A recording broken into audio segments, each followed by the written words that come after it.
The parish hall of Little Wickham had been transformed into a winter wonderland that would have impressed even the most discerning Christmas enthusiast.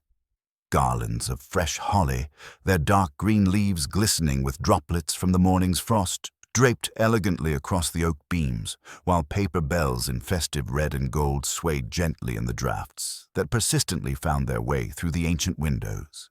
The centerpiece of the decorations was a magnificent holly wreath, easily 3 feet in diameter, suspended above the small stage with a pristine white satin ribbon tied in an elaborate bow that caught the afternoon light streaming through the tall windows. Miss Jane Marple sat quietly near the radiator, her small, neat figure almost lost among the bustling crowd of villagers. She had positioned herself with the practiced wisdom of someone who understood that comfort was never guaranteed in public halls, choosing a spot where she could observe the proceedings while remaining safely away from the inevitable draughts. Her knitting bag rested beside her chair, and her pale blue eyes, which some might mistake for those of a harmless elderly lady, took in every detail of the scene with the quiet attention of someone genuinely interested in human nature.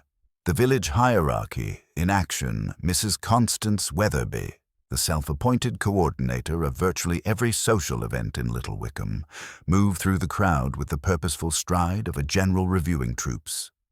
Her silver hair was perfectly arranged, despite the December wind that had been rattling windows all morning, and she carried herself with the authority of someone accustomed to having her pronouncements accepted as fact. The holly leaf brooch at her lapel, costume jewelry, but worn with the confidence of genuine gems, caught the light as she paused to inspect the arrangement of prize ribbons on the competition table. "The judging for the wreath competition will commence at precisely 4 o'clock, she announced to no one in particular, though her voice carried clearly across the hall. "I trust everyone understands that fairness and impartiality will be our guiding principles." Miss Nora Bell, the village schoolmistress whose gentle nature had earned her the affection of children and the occasional exploitation by stronger personalities, pressed her lips together at these words. Her fingers went automatically to the string of wooden beads at her throat, a nervous gesture Miss Marple had observed several times during the afternoon. Miss Bell's wreath, a study in austere elegance with its carefully balanced arrangement of holly sprigs and scarlet berries, sat among the entries looking rather like a governess among debutantes. Dr. Edmund Hartwell, whose robust appearance and hearty manner had served him well in 40 years of village practice, stood near the tea table engaged in conversation with Mr. George Pemberton, the recently retired businessman who had brought his London precision to the management of village finances. Both men wore the slightly glazed expression of those who had learned to nod appreciatively at Mrs. Weatherby's organizational pronouncements while privately harboring their own opinions. Undercurrents and tensions. Young Timothy Ashford, barely 22 and pressed into service by his mother's involvement in the committee, moved between the stalls with the sullen efficiency of someone fulfilling an obligation rather than embracing a pleasure. His mother, Mrs. Vivian Ashford, fluttered nearby with the anxious energy of someone perpetually expecting criticism.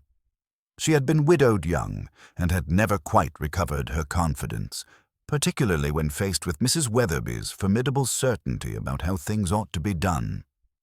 Miss Marple noticed the way Timothy's jaw tightened whenever his mother accepted another task with her habitual, "Of course, Mrs. Weatherby, whatever you think best."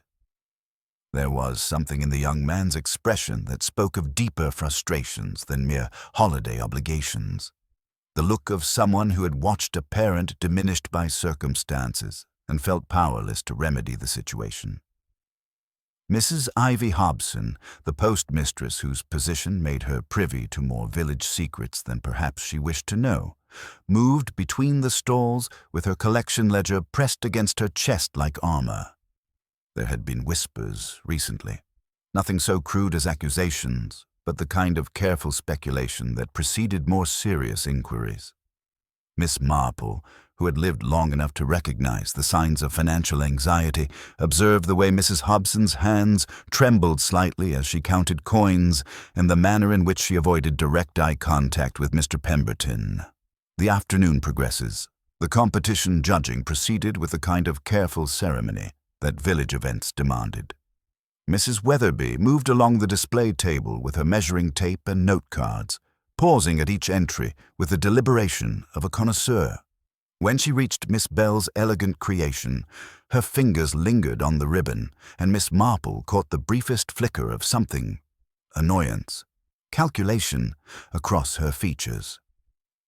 The blue first-place rosette was ultimately pinned to a wreath whose chief distinction lay in its cascade of silver-painted pine cones and an elaborate bow that suggested more enthusiasm than artistry. Mrs. Weatherby's own entry, someone whispered, too loudly, but village halls had a way of amplifying such observations.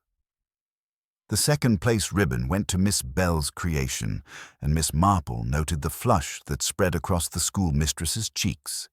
Not pleasure, but the particular humiliation of public condescension.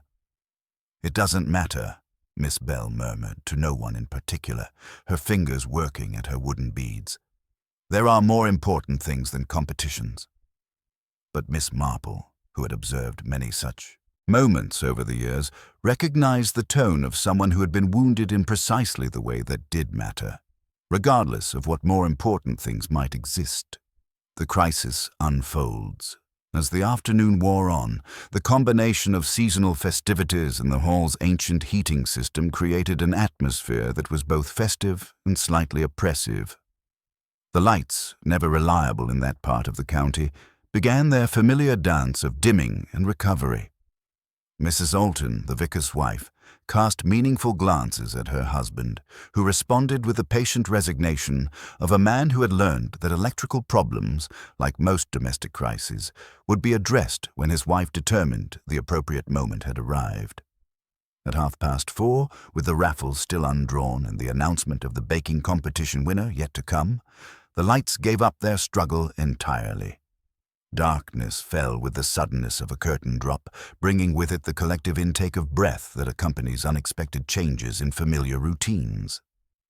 In the darkness, Miss Marple heard the shuffle of feet, the scrape of a chair being moved, and a whispered exchange she couldn't quite make out. There was a soft thud from somewhere near the stage, followed by the barely perceptible sound of a door opening and closing. A breath of colder air stirred through the hall, carrying with it the scent of winter and something else. Something sweet and powdery that seemed oddly out of place among the pine and cinnamon of the decorations.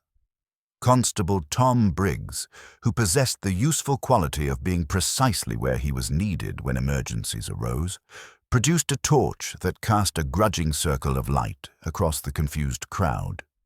2 more torches appeared, their beams swinging and intersecting, catching sequins, spectacles, and the upturned face of a child whose sugar-stained cheeks reflected the artificial light. The terrible discovery.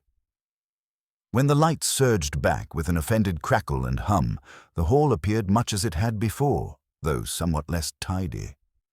A paper bell had fallen from the rafters, and several chairs had been displaced by people moving in the darkness.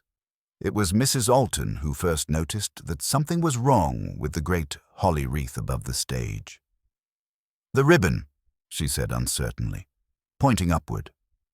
"Wasn't there a bow?" Indeed, the magnificent white satin ribbon that had adorned the wreath now hung in 2 separate pieces, as though it had been cut with considerable care. And there, behind the stage curtain, half hidden until someone pulled the drape aside with a gasp of horror, lay Mrs. Constance Weatherby. She was a woman who would have preferred to be found dead rather than disheveled. But death had not consulted her preferences. She lay with her head at an unnatural angle, one arm twisted beneath her in a way no living person would choose. Around her throat, arranged with almost ceremonial precision, was the white satin ribbon from the holly wreath, tied in a bow that had been reversed, the loops facing the wrong direction, as though fashioned by someone whose natural inclinations ran counter to convention. Dr. Hartwell was beside her almost immediately, his medical training overriding the shock that held others motionless. He performed the necessary examinations with professional efficiency, while the rest of the hall watched in stunned silence. When he finally looked up, his expression confirmed what everyone had begun to suspect, but none wished to acknowledge. "Mrs. Weatherby is dead," he announced quietly. "And I'm afraid this was no accident." Miss Marple's quiet observations, while others exclaimed and wept and demanded explanations, Miss Marple remained in her chair, her knitting forgotten in her lap. Her pale eyes took in details that others, in their shock and grief, failed to notice. The clean cut of the ribbon, suggesting sharp scissors rather than tearing. The faint scent of lavender powder that clung to the satin. The small smear of what might have been tree resin on the stage floor, and most significantly, the fact that the bow around Mrs. Weatherby's throat had been tied in the reverse of the conventional manner. She also observed the faces around her. Mrs. Hobson's ledger, clutched like a shield, Miss Bell's hands pressed to her mouth in horror, Timothy Ashford's pale complexion and the way his mother reached instinctively to protect him from the sight, Dr. Hartwell's professional composure masking whatever personal thoughts he might harbor, and Mr. Pemberton's businessman's assessment of a situation that had suddenly become far more complex than any financial irregularity. "Don't touch anything," Mr. Pemberton said sharply, his London training asserting itself. "Tom, you'll need to telephone the station immediately." As Constable Briggs hurried to comply, and the vicar began the process of shepherding the more sensitive souls away from the scene, Miss Marple reflected on the curious nature of human behavior under stress. Someone in this festive gathering had come prepared to commit murder, had waited for precisely the right moment, and had executed their plan with a thoroughness that spoke of careful consideration rather than sudden passion. The holly wreath, once a symbol of Christmas joy and community celebration, now cast a shadow over Little Wickham that would linger long after the decorations were taken down and the hall returned to its everyday purposes. And somewhere among the shocked and grieving villagers stood a killer who had used the season of peace and goodwill to settle a very different kind of account. Miss Marple carefully folded her knitting and prepared to observe what people did when they believed themselves unobserved. In her experience, that was when the truth had its best chance of revealing itself. The vicar, with that mixture of sorrow and organization known only to clergymen, shepherded the more delicate souls toward the side room where tea could be produced as balm and occupation. The parish hall, its gaiety crumpled like the crushed paper bells on the floor, held the rest in uneasy suspension while Constable Briggs made his urgent telephone call to the county police. Human nature, Miss Marple had often observed, dislikes a vacuum. Where facts are few, imagination rushes in like wind under a church door. "An apoplexy," murmured Mrs. Alton to no one in particular, though her voice wove eagerly through the room. "One hears of these things. The ribbon must have somehow constricted during the confusion." "Nonsense," said Mr. Pemberton crisply, his businessman's precision asserting itself. "That ribbon was cut deliberately. I saw the ends, clean as a knife blade." Mrs. Vivian Ashford pressed her hands to her collar as if buttoning herself against calamity. "A dreadful accident with the lights, then. Timothy, don't hover so. You'll be in the way." Timothy moved back a pace, his cheeks pale and eyes burning with something between anger and fear. He looked toward the rear door, which had rattled when the draft came, and his expression became shuttered in that manner young men adopt when they fear their feelings may be read too clearly.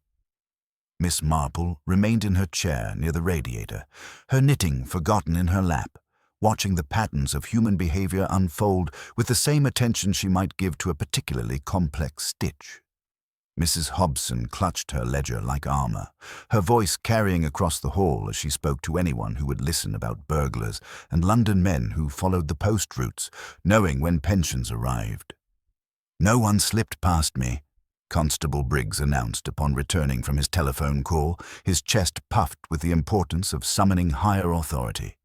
"Inspector Craddock is on his way from Much Deeping. We are to stay as we are until he arrives."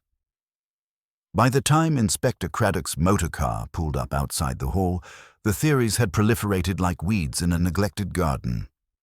The methodical man who entered, notebook already in hand, had earned Miss Marple's respect through previous encounters with village mysteries. His preliminary examination of the scene was thorough, his questions cutting through the villagers' stunned bewilderment with professional efficiency. The following morning brought a steady stream of visitors to Miss Marple's cottage, all ostensibly concerned for her well-being after such a dreadful shock, but clearly hoping for authoritative details about the crime. She received these inquiries with characteristic patience, offering tea and gentle deflections while mentally cataloguing the particular concerns each visitor revealed through their questions. Mrs. Dolly Bantry arrived before breakfast with the determined air of someone who refused to be fobbed off with vague reassurances. "Jane," she announced, settling herself in the sitting room with the authority of long friendship, "you must tell me everything, not the nonsense everyone else is spreading, but what you actually observed." Miss Marple poured tea with steady hands, though she had slept poorly, her mind turning over the events like a persistent puzzle. Poor Mrs. Weatherby. Such a shock for everyone. She was so very present, wasn't she? One rather expected her to go on organizing village events indefinitely.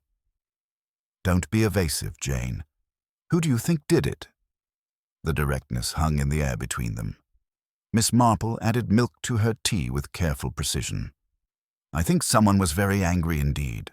The ribbon, you see, tied in reverse. It suggests a deliberate contradiction of everything Mrs. Weatherby represented. Order, propriety, the way things ought to be done." "You mean it was symbolic?" "Perhaps. Or perhaps someone simply made a mistake under pressure. Left-handed people often reverse bows without thinking, and stress can make anyone clumsy." Miss Marple sipped her tea thoughtfully. Though the cutting of the ribbon from the wreath was done with considerable care. No fraying, no hesitation marks. Whoever did this came prepared. When Inspector Craddock arrived later that morning, he found her dead-heading winter roses with absorbed attention. After the usual pleasantries, he consulted his notebook with the gesture she recognized as his way of organizing thoughts. Several people mentioned that Mrs. Weatherby had been somewhat forceful in her management of the event, he said carefully. "She did like things done her way," Miss Marple agreed mildly, "though I suppose that's natural in someone who takes responsibility for organizing community events." "What about the financial irregularities concerning Mrs. Hobson? Mr. Pemberton mentioned some concerns about the postal accounts." Miss Marple's secateurs clicked softly as she worked. Poor Mrs. Hobson. Such a worrying time for her, I'm sure. Money troubles have a way of making people desperate, though she's always struck me as fundamentally honest. Sometimes honest people make poor decisions when they're frightened. And young Timothy Ashford. There seemed to be considerable tension between him and Mrs. Weatherby. Timothy is at that difficult age, old enough to see injustice but not quite mature enough to address it effectively. He's been watching his mother accept Mrs. Weatherby's guidance for years now. That sort of accumulated frustration can be quite powerful. Inspector Craddock made notes, his pen scratching against paper. The problem is that half the village seems to have had reason to resent Mrs. Weatherby, and everyone claims to have been moving about when the lights failed. "All very reasonable activities," Miss Marple observed, "though I do wonder about that peculiar scent I noticed in the darkness. Something sweet and powdery, rather like lavender talcum powder. It seemed oddly out of place among all the pine and cinnamon of the Christmas decorations." The inspector looked up sharply. "You didn't mention that yesterday." "Didn't I? How remiss of me. But scents can be quite revealing, can't they? They linger when other evidence disappears, and people often forget that they carry their personal habits with them, even when trying to be careful about other things." As Inspector Craddock prepared to leave, Miss Marple called after him with apparent afterthought. "You might find it interesting to discover who uses lavender powder, and whether anyone has recently purchased sharp scissors. Sometimes the most ordinary purchases tell quite extraordinary stories."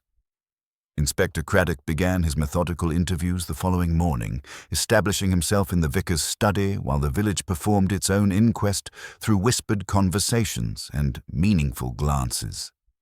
Miss Marple, who had offered to help Mrs. Alton arrange the altar flowers, found herself conveniently positioned to observe the comings and goings of those summoned for questioning. The Ashford cottage, when Craddock visited with Miss Marple in tow. She had promised Vivian a knitting pattern for baby clothes, revealed more than its occupants perhaps intended. Timothy stood rigid by the window, his hands thrust deep in his pockets, while his mother fluttered about clearing sewing materials from the kitchen table. Miss Marple noticed immediately the leather scissors case on the dresser, its mouth bearing a fresh slit where something sharp had been thrust carelessly home. Beside it sat a tin of lavender toilet powder, its violet-labeled surface dusted with the fine residue that clung to fingers accustomed to its use. "I was fetching more mince pies from the ante-room when the lights failed," Timothy explained, his voice carefully controlled. "Mother had promised 6 dozen to the vicar, though she'd only volunteered 4. Mrs. Weatherby insisted we honor commitments properly." The bitterness in his tone suggested wounds deeper than mere inconvenience. Vivian's nervous laughter accompanied her explanation of the powder. "Only for sewing in winter, you understand. One's fingers get so damp and the thread tangles dreadfully. Mother always said lavender was practical as well as pleasant." When Craddock pressed about Timothy's relationship with Mrs. Weatherby, the young man's composure cracked slightly. "If asking her not to order my mother about constitutes a quarrel, then yes, we quarreled. She laughed when I suggested Mother was perfectly capable of managing her own responsibilities." At the post office, Mrs. Hobson had arranged herself behind the counter like a fortress under siege. Her ledger remained conspicuously absent from its usual position, while Mr. Pemberton stood at the brass rail discussing the necessity of completing the financial audit with the air of a man who found duty more comfortable than sympathy. 12 years I've managed these accounts without a penny astray," Mrs. Hobson declared, her rubber date stamp thudding with defensive emphasis. Miss Marple, purchasing stamps, observed the small muslin bag of lavender sachets used for keeping paper money fresh, and the office shears resting open on the counter, their blades nicked from cutting string and brown paper. The revelation that Mrs. Weatherby had recently changed her will came during Craddock's interview with Dr. Hartwell, whose professional manner could not entirely mask his personal frustrations. "She mentioned ensuring her estate would benefit the village properly," he explained, "not be wasted on people who lacked proper appreciation for community service. She'd been more agitated lately. Sleeplessness, digestive troubles. When I suggested she might be taking on too many responsibilities, she became quite defensive." His medical assessment was grimly precise. Death by ligature, applied from behind with considerable force. The hands were small, I should say, and the ribbon was knotted after death. Curious thing, it smelled distinctly of lavender when I examined it, though Mrs. Weatherby herself always wore jasmine. Miss Bell's interview revealed a woman maintaining careful dignity despite obvious distress. She admitted to moving during the power failure to comfort frightened children, possibly brushing against the stage curtain in the confusion. When Miss Marple encountered her later outside the school, watching children struggle with their scarves, she observed something particularly telling.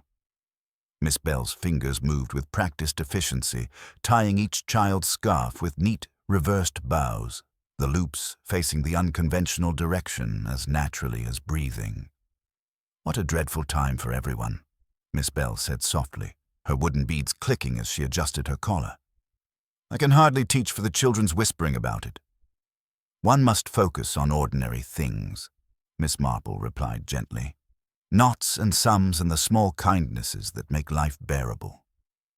Something in Miss Bell's expression, not fear but a profound sadness, lingered as she turned back to her duties.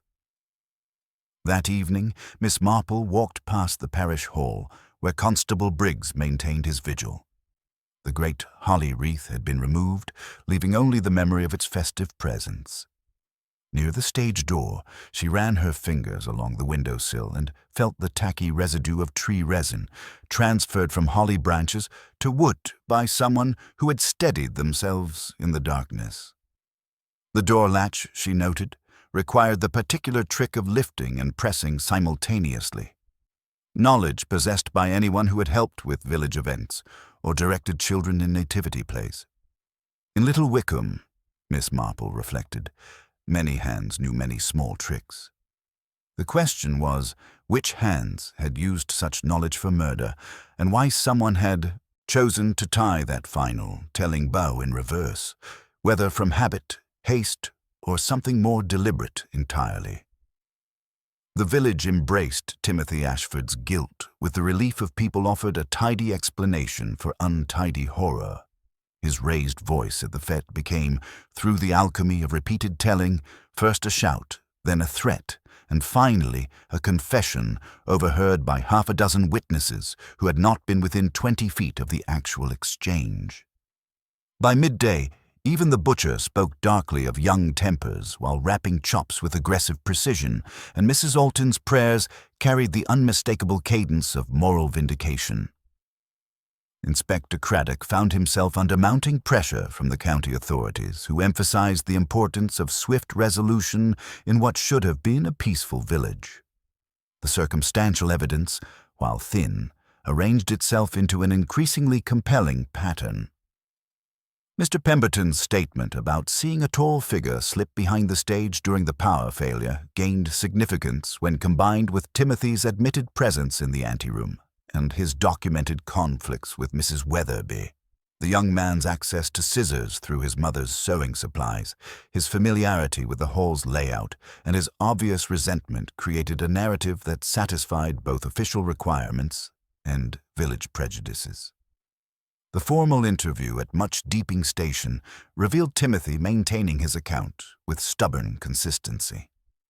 "I was fetching the additional mince pies Mother had promised," he insisted, his knuckles white as he gripped the edge of the interview table. "The anteroom is barely large enough for storage, let alone concealing a murderer. I saw no one, heard nothing but the general confusion when the lights failed." His alibi remained solitary and unverifiable, while his admission that he considered Mrs. Weatherby an overbearing busybody who made Mother's life miserable provided prosecutors with all the motive they required. Meanwhile, Mr. Pemberton's methodical audit of the post office accounts yielded increasingly damaging revelations about Mrs. Hobson's financial management. Small discrepancies from the previous autumn had grown into significant shortfalls, culminating in a deficit that Mrs. Hobson struggled to explain beyond stammered references to the new system and miscalculations. Her motive was transparently clear to anyone who understood Mrs. Weatherby's reputation for financial probity and her position on the village council. Discovery of the irregularities would have meant public disgrace and probable prosecution, providing desperate incentive for permanent silence.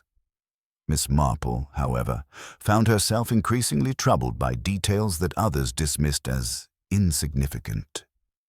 During her visit to comfort Vivian Ashford, bearing a jar of marmalade and unnecessary but hospitable vegetables, she observed Timothy's hands with the attention of someone who understood that physical evidence often contradicted emotional assumptions.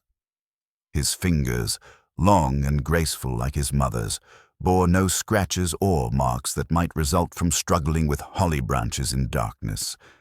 More significantly, his emotional state struck her as characteristic of frustrated helplessness rather than guilty conscience. "Mother deserved respect," Timothy said quietly, staring at the lavender powder tin whose violet label bore nervous fingerprints. "I only asked Mrs. Weatherby to speak to her more kindly. That hardly constitutes a death threat." His distress seemed genuine, the bewilderment of someone watching circumstances align against him without understanding why. Vivian's revelation about losing the pageant sewing commission added another layer to the family's accumulated grievances. "Constance said my seams were adequate, but reliability mattered more than charity," she explained, her handkerchief twisted into anxious knots. "She was giving the work to someone from Stourbridge. It seems petty to mind, but when small capacities are all one possesses. At the post office, Mrs. Hobson faced Mr. Pemberton's audit with the desperate defiance of a hedge-resisting pruning shears. The office scissors lay conspicuously on the counter, their nicked blade catching morning light, while muslin sachets of lavender for keeping paper money fresh provided another potential source of the telltale scent. Her explanation that the parish hall keys had been returned by Miss Bell after carol rehearsals added another thread to the increasingly complex web of access and opportunity. Miss Marple's visit to the schoolroom revealed Miss Bell coaxing reluctant carols from paper-crowned children whose ribbon bows sat in neat, reversed arrangements like small acts of unconscious rebellion. The schoolmistress's weary gratitude at receiving a visitor who came without accusatory questions touched something deeper than mere politeness. In the quiet cloakroom afterward, Miss Bell demonstrated a knitting technique that required finishing with small, precise bows. Each time, without conscious thought, she tied the loops facing the unconventional direction, exactly as the fatal ribbon had been arranged. When Miss Marple gently mentioned the wreath competition, a flush of remembered humiliation colored Miss Bell's pale cheeks. Mrs. Weatherby had very definite ideas about taste and about who deserved recognition, she said with quiet resignation. Her own wreath receiving first prize was quite predictable. She had a way of making one feel rather insignificant. The habit was so natural, so unconscious, that Miss Bell herself seemed unaware of the reversed bows she created. Yet to Miss Marple, who had learned to read character through accumulated small gestures, it represented something more significant than mere manual dexterity.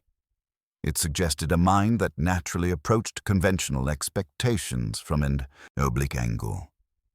That evening, reviewing the day's observations by her own fireside, Miss Marple found herself increasingly convinced that the obvious solutions were precisely that.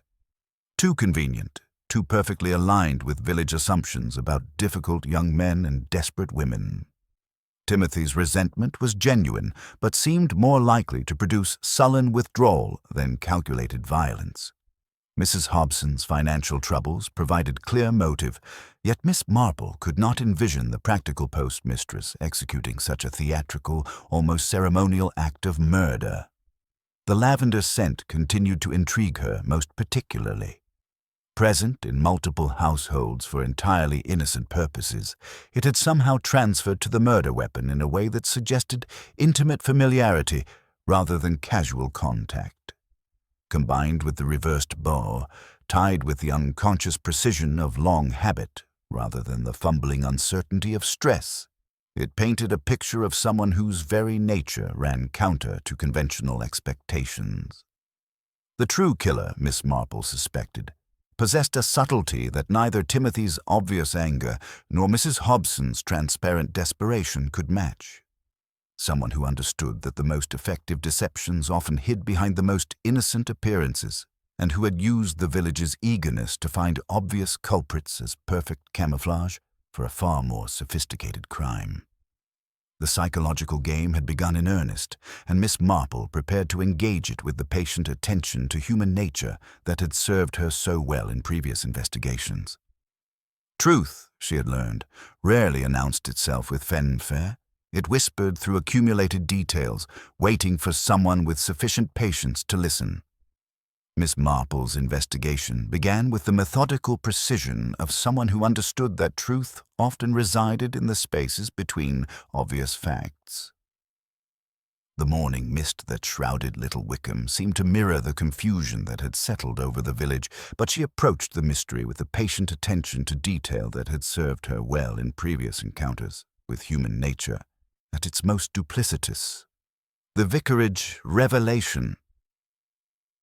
Her first significant discovery came during what appeared to be a routine visit to help Mrs. Alton organize supplies for the upcoming memorial service. In the vicarage robing room, among the carefully sorted ribbons and ecclesiastical accessories, Miss Marple found an empty wooden spool labeled "White Satin, 3 yards." A sliver of satin still clung to the notch, cut cleanly rather than torn, suggesting scissors rather than hasty pulling. "Oh, that," Mrs. Alton explained with the distracted efficiency of someone managing multiple charitable obligations. "Constance borrowed ribbon for the prize table. Said her own wouldn't do properly. I told her to replace it naturally, though she never did get around to it." The casual mention revealed something more significant than mere borrowing. Mrs. Weatherby had been particular about appearances even in death, insisting on specific materials for her final, fatal decoration. More intriguingly, Mrs. Alton remembered another borrower. Mr. Pemberton stopped by before luncheon the day of the fete, fussing that the second-place rosette looked shabby. He took a length to smarten it up. I remember because he objected to my bow tying, said he preferred neat, straight knots rather than fussy loops. Men do have their particular notions about such things. The trail of purchases. At Binns's stores, where village commerce intersected with village memory, Mr. Binns's meticulous sales records revealed a pattern that Miss Marple found increasingly illuminating. Scissors, you say? Why, yes, sold a fine pair of Wilkinson shears just Friday last, sharp as you please, and church-grade white candles the same afternoon. The customer description. A lady with a soft voice, plain felt hat, gloves that smelled of lavender. Could have fit several village residents, but the combination of items suggested someone preparing for more than ordinary household tasks. The lavender scent, which had troubled Miss Marple since the night of the murder, was beginning to form a pattern that extended beyond coincidental personal preferences. Forensic discoveries. Her return to the parish hall, ostensibly to help with the removal of remaining decorations, provided opportunity for more detailed examination of the crime scene. The police had been thorough in their collection of obvious evidence, but Miss Marple's experience had taught her that the most significant clues often lay in what others dismissed as insignificant. Kneeling beside the stage where the great holly wreath had hung, she discovered something the official investigation had overlooked, a tiny, dried fragment of lavender petal, no larger than a pinhead, caught in the grain of the wooden floor. The scent was refined, distinctly different from the coarser commercial powders she had observed in various village households. This was the fragrance of carefully preserved flowers, suggesting someone with particular knowledge of herb preparation and a preference for traditional methods over modern conveniences. More significantly, her examination of the discarded wreath revealed the deliberate nature of the killer's choice. The actual suspension mechanism had been a sturdy dark green cord, nearly invisible against the holly foliage. Yet the murderer had specifically targeted the decorative white satin bow, Mrs. Weatherby's own elaborate flourish, cutting it away with surgical precision to fashion the instrument of death. This was not a crime of opportunity, but a calculated act of symbolic revenge, transforming the victim's own ostentatious decoration into her means of destruction. Psychological insights. The pattern that emerged from these discoveries pointed towards someone whose relationship with Mrs. Weatherby had been characterized by systematic humiliation rather than sudden conflict. During her encounter with Miss Bell at the school, Miss Marple observed the unconscious precision with which the schoolmistress tied the children's scarves, each bow reversed in the same manner as the fatal ribbon around Mrs. Weatherby's throat. The conversation that followed revealed depths of resentment that Miss Bell had previously concealed behind her gentle demeanor. Mrs. Weatherby's interference in educational matters had extended far beyond the wreath competition, encompassing curriculum decisions, disciplinary policies, and ultimately a proposal to bring in an outside assessor to evaluate Miss Bell's teaching methods after 37 years of dedicated service. She was always thinking of the children's welfare, of course, Miss Bell said with the particular bitterness of someone whose professional competence had been systematically undermined. The accumulated weight of such treatment, Miss Marple reflected, could drive even the most patient person to desperate measures. Access and opportunity. Miss Bell's admission that she had borrowed the hall keys for carol rehearsals, returning them only on the morning of the fete, provided the final piece of the access puzzle. Her intimate knowledge of the building's quirks, the temperamental stage door latch that required lifting and pressing simultaneously, the loose floorboards that creaked, the precise location of the electrical panel, would have made navigation in complete darkness not merely possible, but routine. One learns to move by instinct in such situations, she explained with casual precision. Where the steps are, which curtains might catch, how to avoid disturbing others. It was exactly this kind of unconscious competence that would have enabled someone to execute a carefully planned murder during the convenient cover of a power failure. The symbolic murder.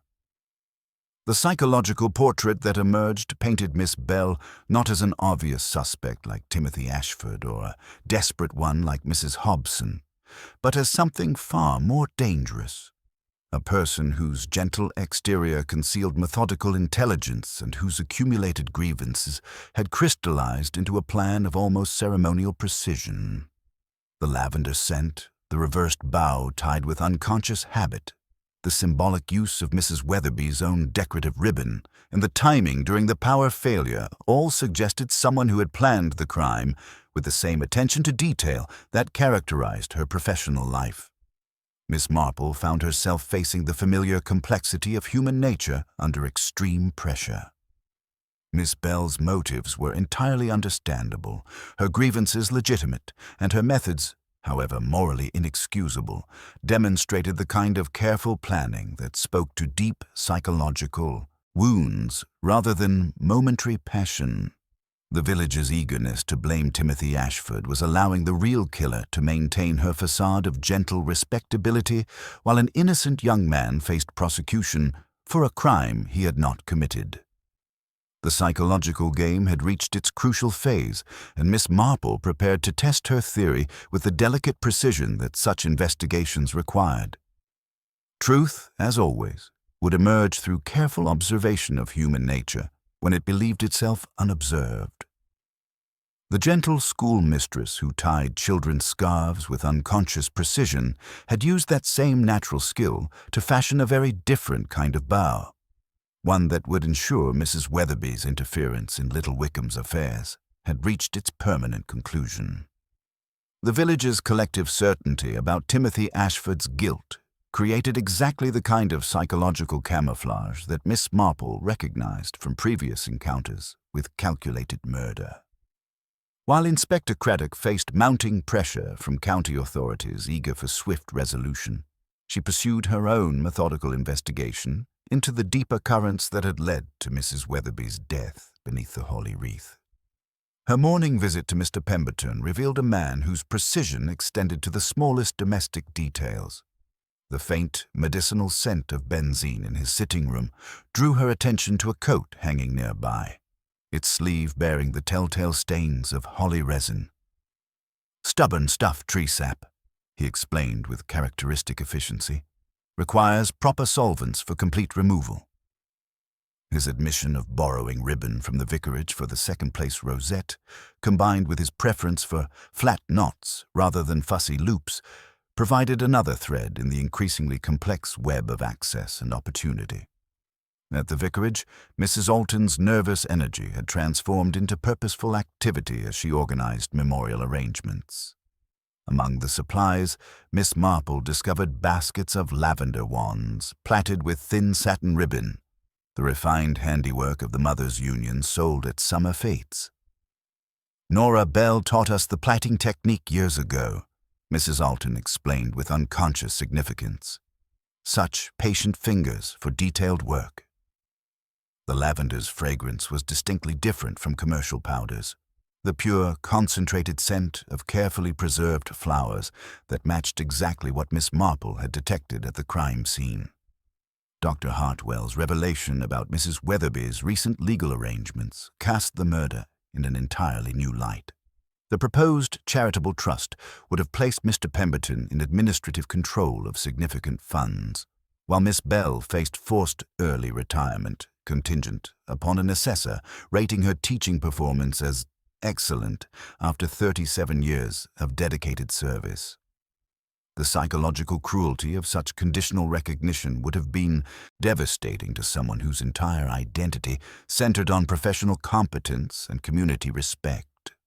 More damaging still was the disclosure that Mrs. Weatherby had contacted county education authorities about bringing in an inspector to evaluate Miss Bell's methods. The threat extended beyond mere professional embarrassment to encompass complete destruction of everything that gave her life meaning. Her teaching position, her cottage residence, and her standing in the community that had been her entire world. Miss Marple's return to the parish hall yielded concrete evidence that supported her developing theory. In the electrical cupboard, she discovered a single white thread with satin sheen, too narrow for the murder weapon but consistent with the binding on lavender wands. The fuse box itself showed recent scratches around the main switch, suggesting someone with practiced knowledge had deliberately caused the power failure that provided cover for the crime. Her afternoon observation of Miss Bell's classroom revealed the unconscious habits that had become the killer's signature. Every bow the schoolmistress tied, on children's aprons, hair ribbons, even the cord-securing classroom displays, was reversed in the distinctive pattern found around Mrs. Weatherby's throat. The gesture was so automatic that Miss Bell seemed entirely unaware of her consistent deviation from conventional practice. The children's innocent testimony provided the final pieces of the puzzle. Their casual references to Miss Bell helping behind the big Christmas tree when the lights went funny placed her precisely where she needed to be during the crucial moments. Their absolute trust in their teacher had made them unwitting witnesses to her movements without any suspicion of sinister purpose. When Inspector Craddock arrived that evening, his frustration was evident. Timothy maintains his innocence, but the circumstantial evidence keeps mounting. Yet something feels wrong about charging a boy, whose anger was so public and clumsy when this crime was executed with such careful precision. Miss Marple set down her teacup with deliberate care. The murder weapon tells us everything we need to know about the killer, Inspector. The ribbon was cut with surgical precision, suggesting someone accustomed to detailed handwork. It was tied in a reversed bow, not from stress or unfamiliarity, but from decades of unconscious habit. And it carried the scent of dried lavender petals, not commercial powder, indicating someone who grows and processes their own herbs. She paused, allowing the implications to settle. Miss Bell possesses all these characteristics, along with intimate knowledge of the hall's electrical system, keys for after-hours access, and motives that extend far beyond public humiliation to encompass the systematic destruction of her entire life's work. Craddock's expression shifted from skepticism to dawning recognition. The gentle schoolmistress, it's almost too perfect, hiding behind the last facade anyone would suspect. Precisely, Inspector. And now we must arrange a situation where her unconscious habits betray her conscious deceptions. Truth, like muscle memory, has a way of asserting itself when people believe themselves unobserved. The psychological trap was ready to be set, and Miss Marple prepared for the delicate confrontation that would expose little Wickham's most carefully hidden secret. The morning brought news that would provide Miss Marple with the perfect opportunity for her psychological examination. Mrs. Alton arrived at her cottage with the breathless efficiency of someone managing multiple crises, announcing that the memorial service for Mrs. Weatherby required immediate attention to floral arrangements and ceremonial details. The county authorities insist we proceed with normalcy, Mrs. Alton explained, settling herself in Miss Marple's sitting room with the air of someone distributing burdens. Inspector Craddock suggests that maintaining routine activities might help people process the shock. Of course, we'll need someone with artistic sensibilities to manage the memorial arrangements. Miss Marple poured tea with careful attention, her mind already working through the possibilities this presented. Miss Bell would be ideal for such delicate work. Her touch with the children's seasonal displays has always been so thoughtful. The suggestion was accepted with the grateful relief of someone eager to delegate responsibility, and by afternoon, Miss Marple found herself in the parish hall, ostensibly helping with memorial preparations, while actually positioning herself to observe human nature under carefully controlled conditions. The memorial preparations. The hall had been thoroughly cleaned since the murder, yet something of that night's atmosphere lingered in the way people moved carefully around the stage area. Miss Bell arrived with her characteristic quiet efficiency, carrying baskets of white chrysanthemums and trailing ivy, along with spools of black and white ribbon for the ceremonial arrangements.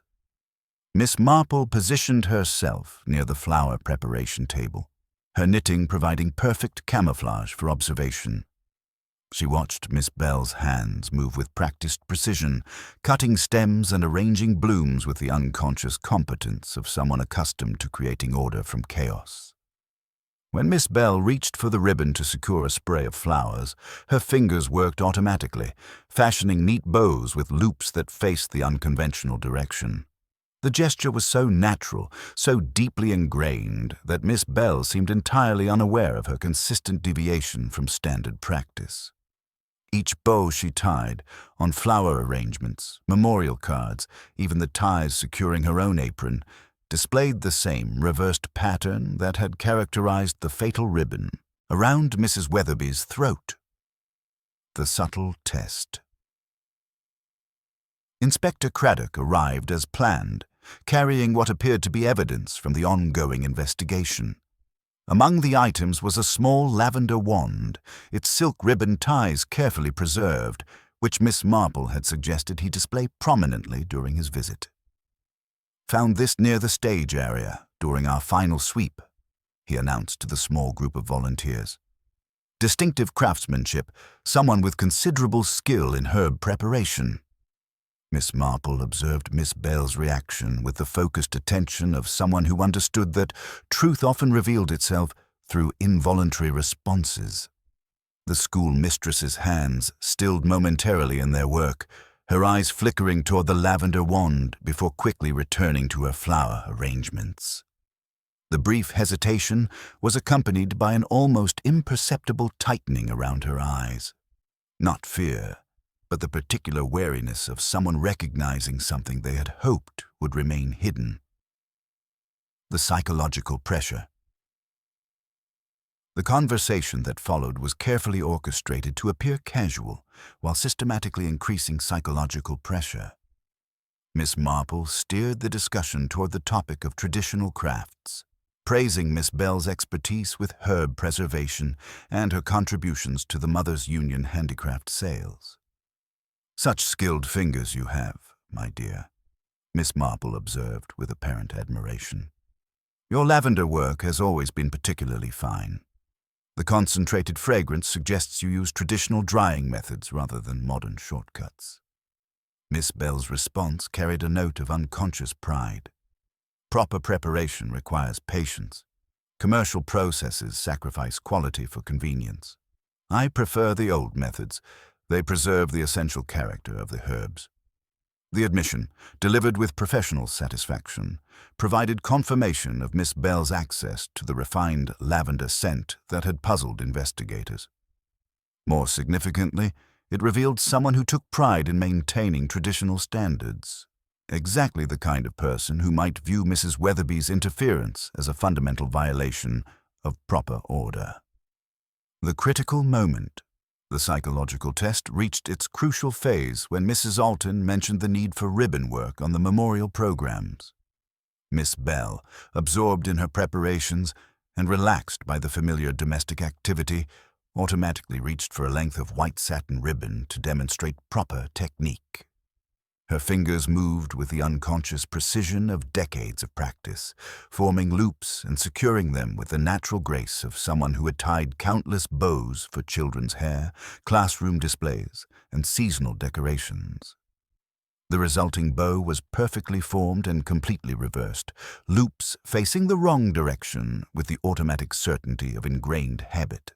Miss Marple watched this demonstration with the quiet satisfaction of someone whose theory had been confirmed through patient observation.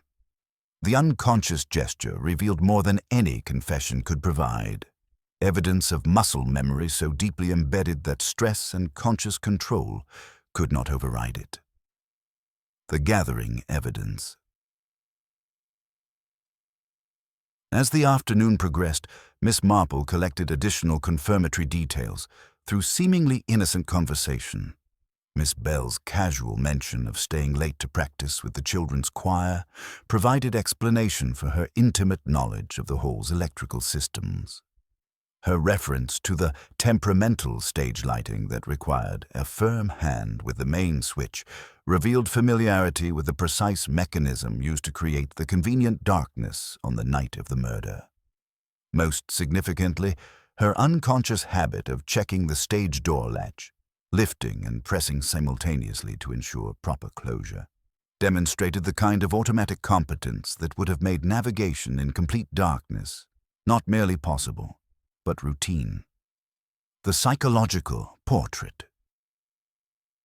The complete picture that emerged was of someone whose gentle exterior concealed methodical intelligence and whose accumulated grievances had crystallized into a plan of almost ceremonial precision. Miss Bell's crime had been an act of desperate self-preservation disguised as community service, removing a destructive influence while ensuring that blame would fall on more obvious suspects. The lavender scent, the reversed bow tied with unconscious habit, the symbolic use of Mrs. Weatherby's own decorative ribbon, and the timing during the convenient power failure all pointed to someone who had planned the crime with the same attention to detail that characterized her professional life. The approaching resolution. As the memorial preparations concluded, Miss Marple found herself facing the familiar complexity of human nature under extreme pressure. Miss Bell's motives were entirely understandable, her grievances legitimate, and her methods, however morally inexcusable, demonstrated the kind of careful planning that spoke to deep psychological wounds rather than momentary passion. The psychological game had reached its conclusion, revealing through accumulated small betrayals the truth that direct confrontation might never have uncovered. Miss Bell's unconscious habits had provided irrefutable evidence of her guilt, while her gentle demeanor continued to provide camouflage for a methodical mind driven to murder by systematic humiliation. The stage was now set for the final revelation, where Miss Marple would need to balance justice with compassion in exposing a crime that, while inexcusable, arose from circumstances that anyone might understand. The gentle schoolmistress who tied children's scarves with unconscious precision had used that same natural skill to fashion a very different kind of bow. One that ensured Mrs. Weatherby's interference in little Wickham's affairs had reached its permanent and tragic conclusion. Truth, as always, had emerged through patient observation of human nature when it believed itself unobserved, revealing that the most dangerous criminals often hid behind the most innocent appearances. The memorial service for Mrs. Weatherby drew the village together in the parish hall where tragedy had first struck, creating an atmosphere heavy with unspoken tensions and carefully maintained proprieties. Miss Marple arrived early, ostensibly to help with the floral arrangements, but actually positioning herself to observe the final act of her psychological investigation under circumstances that would reveal truth through the most natural of behaviors. The memorial preparations. Miss Bell moved through the preparations with her characteristic quiet efficiency, arranging white chrysanthemums and trailing ivy with the unconscious competence of someone accustomed to creating order from chaos. Her pale hands worked steadily, cutting stems and securing arrangements while maintaining the composed demeanor that had served her well throughout the investigation. Miss Marple positioned herself near the flower preparation table, her knitting providing perfect camouflage for careful observation of human nature under stress. The centerpiece of the memorial was a small brass plaque dedicated to Mrs. Weatherby's tireless service to the community, covered with black velvet and secured with white satin ribbon. Miss Bell had volunteered to prepare this final tribute, and Miss Marple watched with focused attention as those familiar fingers worked with automatic precision, fashioning the covering with the same attention to detail that had characterized her teaching career. The subtle psychological test. Inspector Craddock arrived as the service preparations neared completion, carrying what appeared to be final evidence from the ongoing investigation. Among the items was a small fragment of dried lavender preserved in a clear evidence bag. The petal Miss Marple had discovered near the stage, its concentrated fragrance distinctly different from commercial preparations. "Curious thing, this," Craddock announced to the small group of volunteers, his voice carrying clearly through the hall.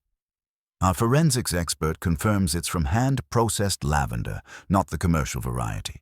Someone with considerable knowledge of traditional herb preparation methods." Miss Marple observed Miss Bell's reaction with the patient attention of someone who understood that truth often revealed itself through involuntary responses. The school mistress's hands continued their work without pause, but something in her posture, a slight stiffening of the shoulders, a barely perceptible hesitation in her breathing, suggested recognition of something she had hoped would remain hidden: the critical demonstration. As the memorial service began, Miss Bell stepped forward to unveil the commemorative plaque with the practiced grace of someone accustomed to public ceremonies. Her fingers reached for the white satin ribbon that secured the black velvet covering, and with a gesture so automatic it seemed unconscious, she untied the bow that held the memorial drape in place. The ribbon fell away in two neat pieces, revealing the polished brass beneath, but Miss Marple's attention focused entirely on the bow Miss Bell had just untied. Even in this solemn moment, even when conscious attention should have governed every gesture, her fingers had worked with the ingrained habit of decades, loops facing the unconventional direction, tied with the same reversed pattern that had characterized the fatal ribbon around Mrs. Weatherby's throat. The gesture was swift, natural, and completely unconscious. The congregation's attention remained fixed on the newly revealed plaque, but Miss Marple saw everything she needed to confirm her theory. The habit was so deeply embedded that stress, conscious control, and public scrutiny could not override it. The gentle confrontation. During the subdued reception that followed, Miss Marple approached Miss Bell with characteristic gentleness, offering tea and what appeared to be casual conversation about the service arrangements. "Such beautiful work, my dear. The flowers, the memorial arrangement, and that lovely ribbon work. So precise, even under such emotional circumstances." Miss Bell accepted the tea with hands that trembled almost imperceptibly. "One tries to maintain standards, Miss Marple. Mrs. Weatherby would have expected proper attention to detail. Indeed she would. And such a distinctive technique you have with ribbons. I noticed it during the unveiling, the same careful method I observed on the children's scarves and classroom displays. Always so consistent, even when one might expect stress to affect such delicate work." The words hung in the air between them, carrying implications that both women understood perfectly. Miss Bell's pale eyes met Miss Marple's with the startled recognition of someone whose private patterns had been accurately observed and interpreted. The accumulating evidence. Inspector Craddock joined their conversation with studied casualness, his presence adding weight to what might otherwise seem like innocent social exchange. He held the evidence bag containing the lavender petal, its concentrated fragrance visible even through the clear plastic. "We've been investigating the source of this particular scent," he said quietly. "It's quite distinctive. Not commercial preparation, but the kind that comes from someone with traditional knowledge of herb processing. The forensics laboratory confirms it matches samples from very few local sources." Miss Bell's composure began to show hairline, cracks like porcelain under pressure. "Many people grow lavender, Inspector. It's hardly unusual in village gardens." "Quite true," Miss Marple agreed mildly, "but few possess your particular expertise in traditional preparation methods. and fewer still combine that knowledge with such distinctive ribbon-working techniques. The reversed bow pattern is quite unique, a family tradition perhaps. The gentle pressure was relentless, building through accumulated observations rather than dramatic accusations. Miss Bell found herself caught between her natural honesty and her desperate need for self-preservation, while the evidence of her unconscious habits surrounded her like an invisible net. The psychological breakthrough. As the conversation continued, Miss Marple's questions grew more pointed while maintaining their surface gentleness. She mentioned the educational assessment papers found among Mrs. Weatherby's correspondence, the systematic campaign to force Miss Bell into early retirement, and the particular cruelty of requiring an inspector's evaluation after 37 years of dedicated service.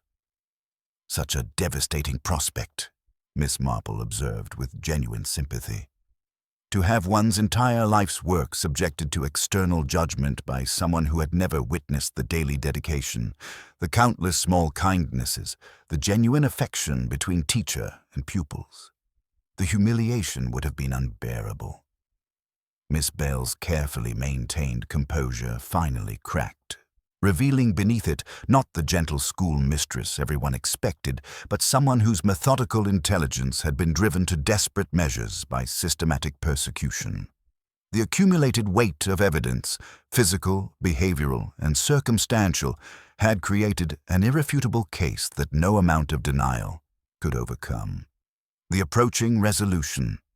As the memorial reception concluded and villagers began to disperse, Miss Bell found herself isolated with Miss Marple and Inspector Craddock in a conversation that had moved far beyond social pleasantries.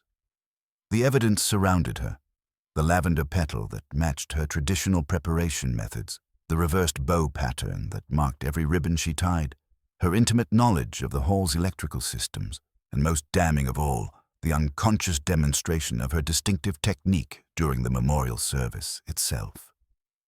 The psychological game had reached its crucial phase, where truth could no longer hide behind carefully maintained facades. Miss Bell's unconscious habits had provided irrefutable evidence of her guilt, while her gentle demeanor continued to provide camouflage for a methodical mind driven to murder by circumstances that anyone might understand, even while condemning the ultimate response. Miss Marple prepared for the final confrontation that would expose little Wickham's most carefully hidden secret, knowing that justice must be balanced with compassion for someone whose crime, while inexcusable, arose from a desperation that spoke to the darker possibilities of human nature when pushed beyond endurance. The gentle schoolmistress who had taught generations of children about right and wrong had used her position of trust and her unconscious skills to commit the ultimate violation of community faith, proving once again that the most dangerous criminals often hid behind the most innocent appearances. The stage was now set for the final revelation, where Miss Marple would need to expose not just the mechanics of murder, but the tragic transformation of a dedicated teacher into someone capable of calculated violence. Truth, as always, had emerged through patient observation of human nature when it believed itself unobserved, revealing that even the most gentle souls could harbor deadly secrets when circumstances aligned in precisely the wrong way. The afternoon light filtered through the parish hall windows with the pale intensity of winter, casting long shadows across the wooden floor where Mrs. Weatherby had met her calculated end. Miss Marple had suggested a charitable packing event in the deceased woman's memory, a gesture that appeared entirely appropriate while serving her more practical purpose of gathering the key players under circumstances that would reveal truth through the most natural of behaviors. The charitable deception. Inspector Craddock had embraced the suggestion with barely concealed relief, understanding that such an event would provide perfect cover for psychological observation. By 3 o'clock, the hall had been transformed once more, long tables arranged with brown paper, white satin ribbon, and communal scissors, while a kettle murmured on the sideboard, and chrysanthemums nodded in their vases as if blessing the enterprise. Miss Marple arrived early enough to orchestrate the seating with strategic precision. She positioned Miss Bell opposite Mrs. Hobson, with Mr. Pemberton stationed where the stage door remained visible, without appearing to be under surveillance. Timothy and his mother took positions near the kettle, while Dr. Hartwell drew up at the table's end to manage supplies with surgical efficiency. Constable Briggs hovered with studied casualness, while Inspector Craddock installed himself with a ledger of recipient addresses that justified his attentive presence. "We shall tie the memorial parcels with white satin ribbon," Miss Marple announced mildly, distributing coils that gleamed like moonlight. "It seems most appropriate for remembering dear Mrs. Weatherby. The unconscious betrayal." The work proceeded with the comfortable rhythm of community service, paper folded over soap and tea, tins of barley sugar tucked into corners, cards signed with village sympathy. Miss Marple observed with the patient attention of someone who understood that truth often revealed itself through the smallest gestures. Miss Bell's hands moved with their characteristic grace, her fingers working automatically as conversation flowed around the table. Each bow she tied displayed the same distinctive pattern that had marked every ribbon she had touched throughout the investigation, loops facing the unconventional direction with the unconscious certainty of decades of habit. The gesture was so natural, so deeply ingrained, that Miss Bell seemed entirely unaware of her consistent deviation from standard practice. When Vivian Ashford encountered difficulty with the temperamental electrical socket, Miss Bell rose automatically. "The main switch is particular," she explained, moving toward the stage area with easy familiarity. "One must depress and lift together, or the contact fails." Her hands demonstrated the precise technique required to manipulate the hall's electrical system, the same knowledge that had enabled her to create the convenient darkness on the night of the murder. The gathering evidence. Miss Marple had positioned several items with apparent casualness around the workspace. Lavender wands from summer sales, their concentrated fragrance distinctly different from commercial preparations. When Miss Bell's eyes fell upon them, the briefest flicker of recognition crossed her features before she quickly returned attention to her work. "Such enduring fragrance properly dried lavender possesses," Miss Marple observed conversationally. "So very different from powder, don't you think? The scent transfers to everything it touches, clothing, ribbons, even one's hands during careful work." Inspector Craddock produced the evidence bag containing the lavender petal discovered near the crime scene. "Our forensics expert confirms this came from hand-processed lavender, not commercial variety. Someone with considerable knowledge of traditional preparation methods." His voice carried the weight of accumulated investigation while maintaining conversational ease. Miss Bell's composure began showing hairline cracks, like porcelain under increasing pressure. Her fingers, which had worked with automatic precision, now displayed the stiffness of conscious control. When she attempted to tie a conventional bow, the result appeared awkward and unnatural, her muscle memory fighting against deliberate intention. The psychological breakdown. As the afternoon progressed, Miss Marple's questions grew more pointed while maintaining their surface gentleness.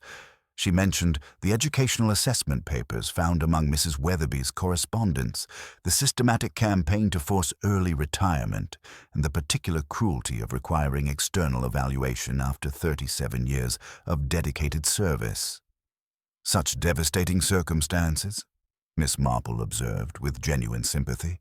"To have one's entire life's work subjected to judgment by strangers who had never witnessed the daily dedication, the countless small kindnesses, the genuine affection between teacher and pupils.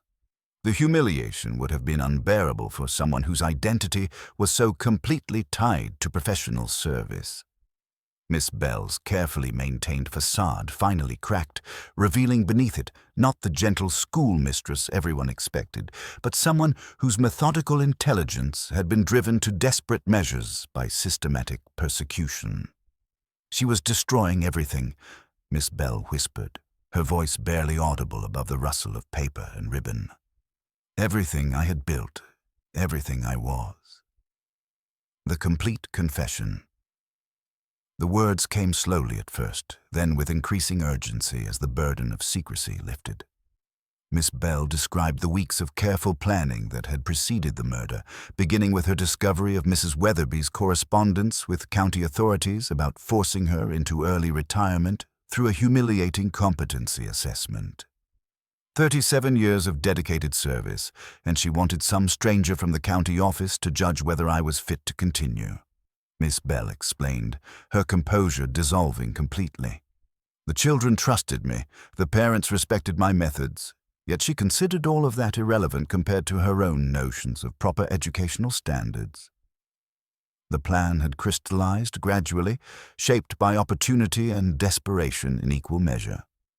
Her responsibilities for the children's Christmas pageant had provided intimate knowledge of the building's quirks, the temperamental electrical system, the stage door latch, the loose floorboards. Her familiarity with Mrs. Weatherby's habits had suggested the symbolic appropriateness of using the woman's own decorative ribbon as the murder weapon. I waited behind the stage curtain until I could cause the power failure, she continued, her voice growing steadier as confession progressed. When the darkness came, I knew exactly where to find her. She was always so particular about supervising the final activities, always positioning herself near the prize table. The method revealed. The cutting of the ribbon from the great holly wreath had been accomplished with sharp scissors purchased specifically for the purpose. The lavender scent that had puzzled investigators came from traditional sachets she used for herb preservation, fragrance that had transferred to her clothing and subsequently to the murder weapon during the struggle. Most revealing was her explanation of the reversed bow that had provided Miss Marple with a crucial identifying clue. I never realized I tied bows differently from other people, she admitted with something approaching wonder. It was simply the way my grandmother taught me as a child. She said conventional methods were for conventional minds. The irony was profound. A childhood lesson about maintaining individuality had become the signature that ultimately exposed her crime. The reversed bow around Mrs. Weatherby's throat had been both unconscious betrayal and symbolic statement about rejecting conventional expectations. Justice and compassion. Inspector Craddock's formal caution was delivered with the respect due someone whose crime, while inexcusable, arose from circumstances that commanded understanding if not sympathy. Miss Bell accepted the inevitable with dignity that had characterized her teaching career, her relief at finally unburdening herself, evident despite the gravity of her situation. Mrs. Weatherby had the power to take away my position, my cottage, my standing in the community, everything that gave my life meaning, she said in final justification. She was doing it slowly, systematically, with that dreadful certainty of someone who never doubted her own righteousness. I could not allow that to happen. As Inspector Craddock led Miss Bell away, Miss Marple remained in her chair, reflecting on the complex tragedy that had unfolded. The gentle schoolmistress who had taught generations of children about right and wrong had used her position of trust and unconscious skills to commit the ultimate violation of community faith. Truth had emerged through patient observation of human nature when it believed itself unobserved, proving once again that the most dangerous criminals often hid behind the most innocent appearances. The case of the Holly Wreath murder was closed, but its implications would linger in Little Wickham long after the legal proceedings concluded.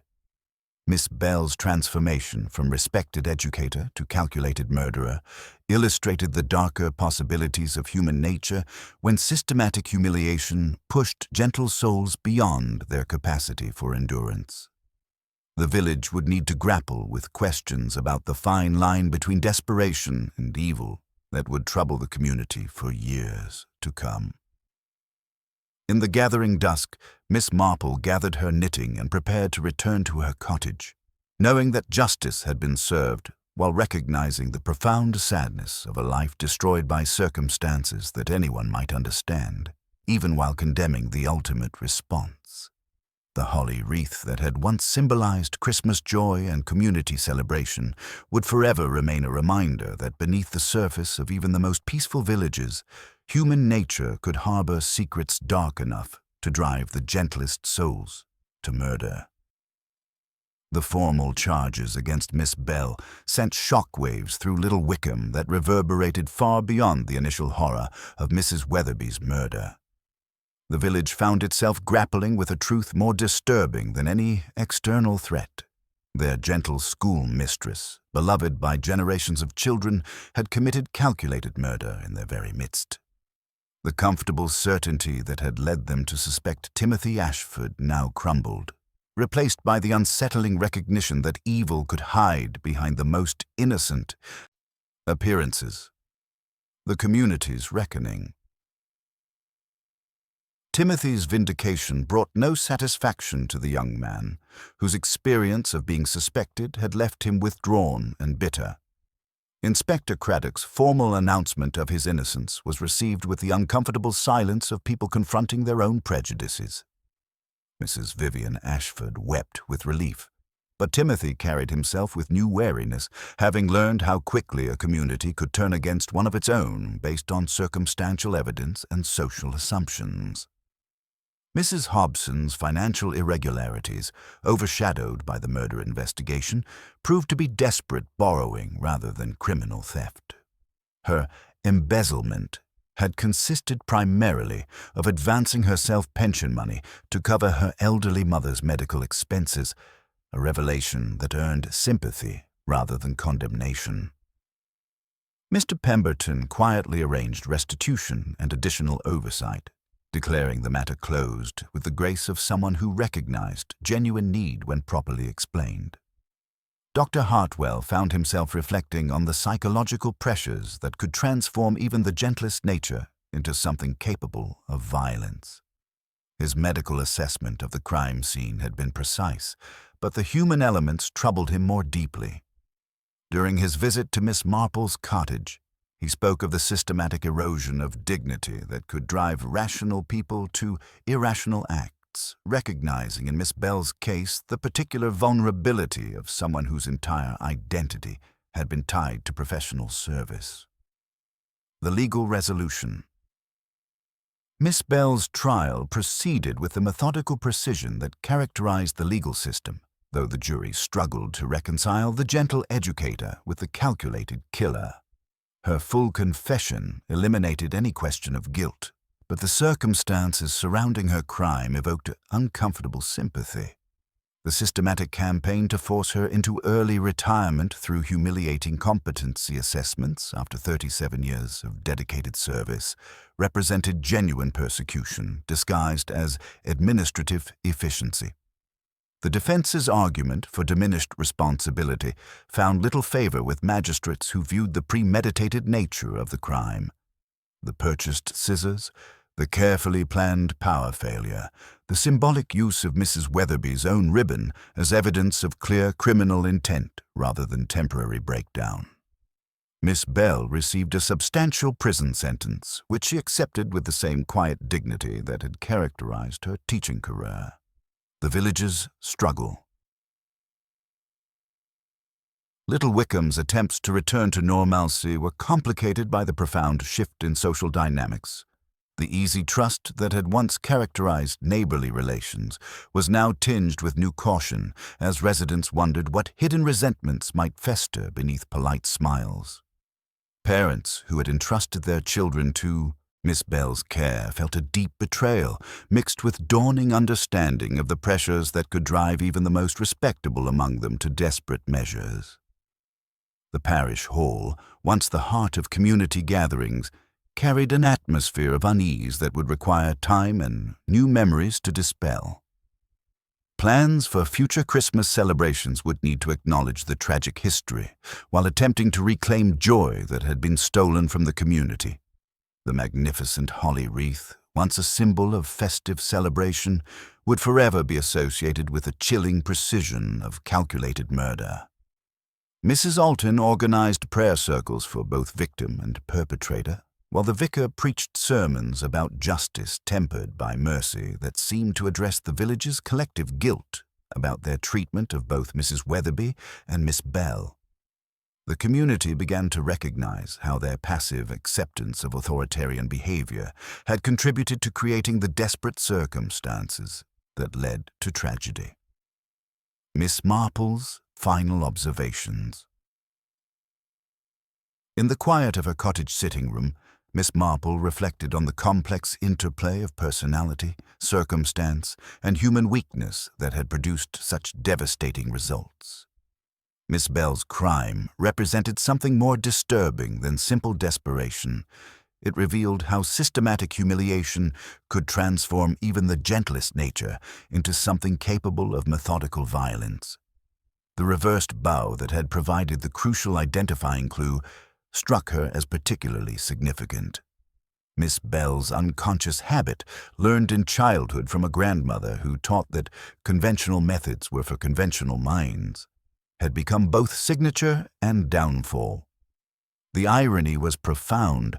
A lesson about maintaining individuality had ultimately exposed the crime that destroyed everything the teacher had worked to build.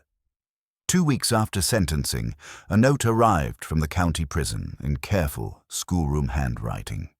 Miss Bell requested that her collection of children's readers be donated to the infant class and that the small lavender garden behind the school be maintained for future summers.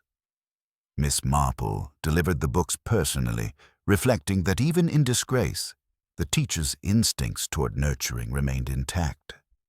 As winter settled over Little Wickham, Miss Marple understood that while justice had been served, the deeper questions about community responsibility and the fine line between social pressure and persecution would linger long after legal proceedings concluded. The case of the Holly Wreath murder would serve as a permanent reminder that beneath the surface of even the most peaceful villages, human nature harbored possibilities both noble and terrible, and that the most dangerous criminals often hid behind the most innocent appearances. The new year arrived in Little Wickham with the tentative quality of someone entering a room where tragedy had recently occurred. The dripping thaw that loosened icicles from cottage eaves seemed to wash away winter's grip while leaving deeper stains untouched. Miss Marple, walking past the parish hall where windows stood open for the first time since the memorial, observed the village's careful attempts to resume normal rhythms while carrying the weight of profound disillusionment, the aftermath of truth. Timothy Ashford's vindication brought no celebration, only the hollow recognition of how quickly a community could turn against one of its own. His decision to seek work at Mr. Hargreaves's garage in Much Deeping represented more than career change. It was exile from a place that would forever associate him with suspicion, despite his proven innocence. Vivian watched her son's departure with tears that mixed grief for his loss with pride in his resilience, understanding that sometimes healing required distance from familiar wounds. Mrs. Hobson returned to her post office duties with newfound dignity, her ledger no longer clutched defensively, but lying open on the counter as testament to restored trust.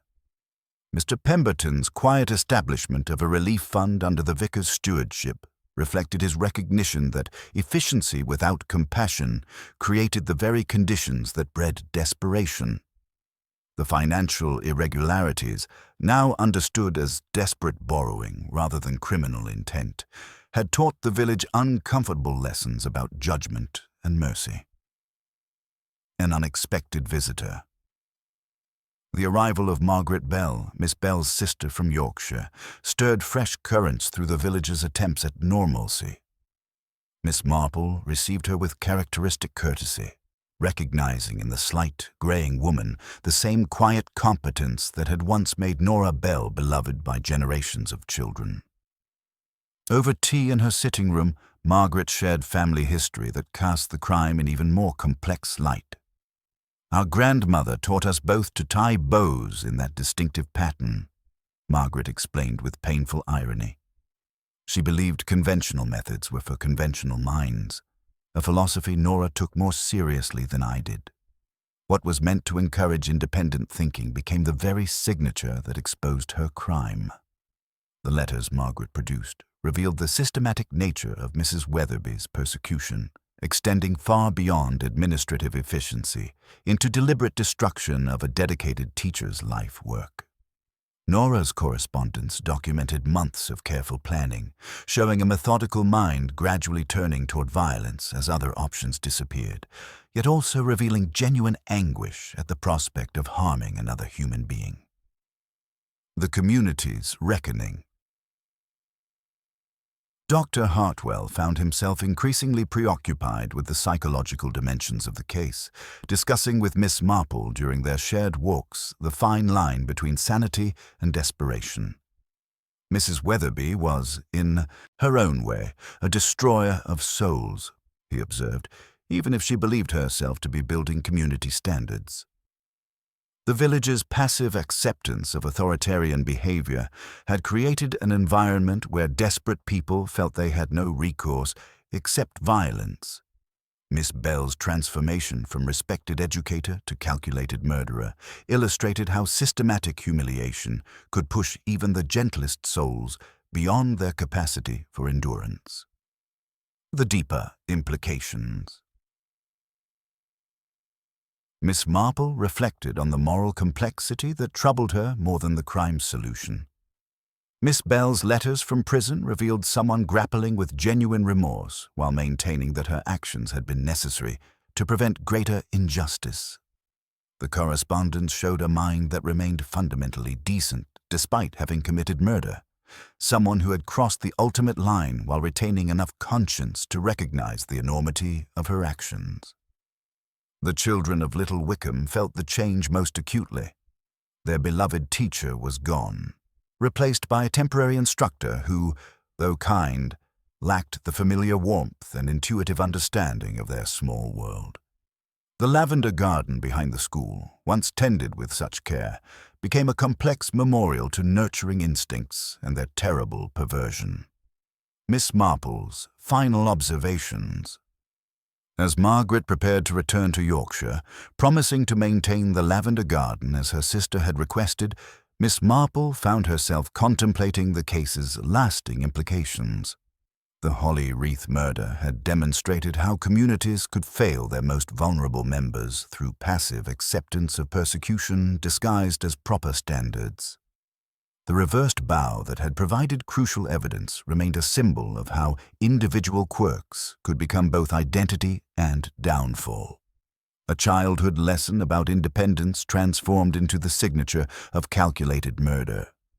The village would need years to process the implications of having harbored a killer whose gentle exterior had concealed methodical intelligence driven to desperate measures. Truth had emerged through patient observation of human nature when it believed itself unobserved, revealing that even the most trusted members of society could harbor deadly secrets when circumstances aligned in precisely the wrong combination of desperation, opportunity, and systematic persecution. Little Wickham's healing would be measured not in seasons, but in the gradual restoration of trust and the painful recognition that beneath peaceful surfaces, human nature harbored possibilities both noble and terrible. The case served as permanent reminder that the most dangerous criminals often hid behind the most innocent appearances, and that communities bore responsibility for creating conditions where such transformations became possible. Spring arrived in Little Wickham with the persistent gentleness of nature, reclaiming ground from tragedy, though the village carried invisible scars beneath the fresh growth of daffodils and the tentative songs of returning birds. Miss Marple, deadheading winter roses in her garden, reflected on how communities healed through accumulated small gestures rather than dramatic proclamations, each day adding another careful stitch to the fabric of restored normalcy. The gradual return. The parish hall had been quietly transformed during the winter months, its walls repainted in cheerful yellow and new curtains hung to replace those that had witnessed such terrible events. Mrs. Alton's determination to reclaim the space reflected practical wisdom about confronting rather than avoiding painful memories. The first spring fete was planned for May, with deliberate attention to creating traditions that honored the past while refusing imprisonment by it. Timothy Ashford's letters from Much Deeping arrived regularly at his mother's cottage, describing growing confidence in his mechanical work and gradual recovery from false accusations trauma. His decision to remain away spoke to wounds requiring more time to heal, but his correspondence carried notes of genuine contentment that eased Vivian's maternal anxieties. The garage owner had recognized his natural aptitude, offering apprenticeship opportunities that promised genuine advancement beyond the village's limiting expectations. Mrs. Hobson had transformed her experience of financial desperation into practical compassion, quietly establishing informal assistance for villagers facing similar pressures. Her position at the post office, with its intimate knowledge of family circumstances, enabled her to identify need before it reached crisis proportions. Mr. Pemberton's relief fund provided resources, while Mrs. Hobson's discretion ensured help arrived without humiliation that might accompany formal charity. Letters from prison. Miss Bell's correspondence with Miss Marple had developed into unlikely friendship based on shared understanding of human complexity. Her letters revealed someone grappling with genuine remorse while maintaining intellectual honesty about circumstances that had driven her to murder. The prison library work she had undertaken provided purpose, her natural teaching instincts finding outlet in helping fellow inmates develop literacy skills. "I understand now that I became everything I had taught children to resist," she wrote in careful schoolroom script. "Yet I cannot honestly claim I would choose differently if faced with the same systematic destruction. This recognition troubles me more than punishment itself." The correspondence revealed depths of moral complexity that simple justice could not address. Miss Bell's analysis of social pressures carried uncomfortable validity about the village's passive acceptance of authoritarian behavior, creating conditions where desperate people felt violence was their only recourse. Community evolution.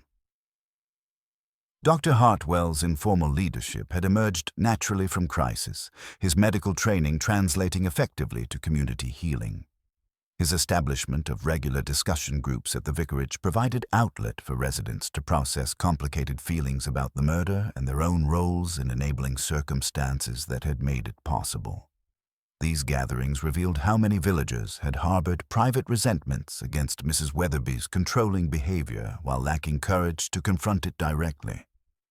Collective recognition of this moral cowardice became foundation for new commitment to addressing conflicts before they festered into dangerous proportions. The arrival of Miss Catherine Thornley as new schoolmistress brought fresh energy to educational life.